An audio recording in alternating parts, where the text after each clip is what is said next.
Dalawa ang pwede nating gawin, ituloy o ibasura. Ang dismissal, ibasura. I am not proposing na ibasura. Yun nga ang pakiusap ko kay Senator Bato, and I will restate it. Yung ituloy, dalawang klaseng ituloy. Bukas, babasahin, and then i-issue yung summons. But that will not stop Senator Bato or any one of us from questioning pag binasa ng prosecutors tomorrow, yan ba ay fourth impeachment complaint? Balik na naman tayo sa step 1 ngayon. Yung remand ay ibalik sa House at pasag, and maybe I can state it, Mr. President, no? So ang aking pong amendment ay ibalik sa House at ipa-certify sa House na number 1, including the circumstances, na hindi nila violate yung Constitution in entertaining more than one impeachment complaint in 1 year. Number 2, na interesado silang ituloy ang impeachment complaint. At pangatlo,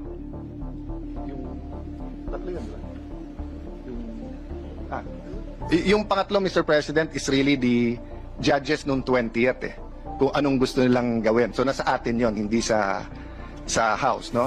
Ang problema, Mr. President, hindi ang 19th Congress ang sasagot nito, yung 20th Congress. Kasi kahit sumagot bukas na gusto nilang tumuloy at i-certify nila, paano kung yung 20th Congress ibalik naman?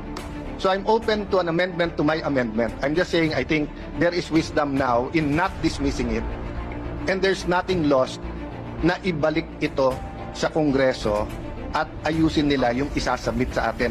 Re-reiterate ko yung sinabi ko po kahapon o nung isang araw.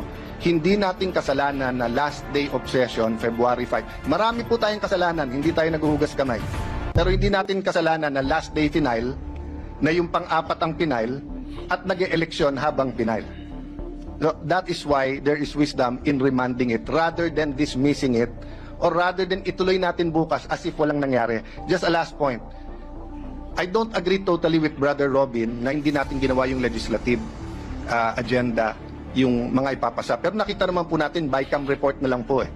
The reality is, kung tutuloy natin yung debate until 10, 11 tonight, pagdating natin bukas mag-impeachment court, lahat ng mga BICAM na yon balik to square one. At marami doon ay sayang, pwede na talagang i-take up kaagad-agad, Mr. President. So the amendment to is, instead of dismissing, is ibalik sa Kongreso, and then subject to style, no? I-certify ng Kongreso na hindi nila linabag ang konstitusyon in more than one filing, and number 2, na interesado silang ituloy at sino yung nakatakdang prosecutors nila. All those in favor of the motion of Senator Cayetano, as read and as you can see in the screens before you, please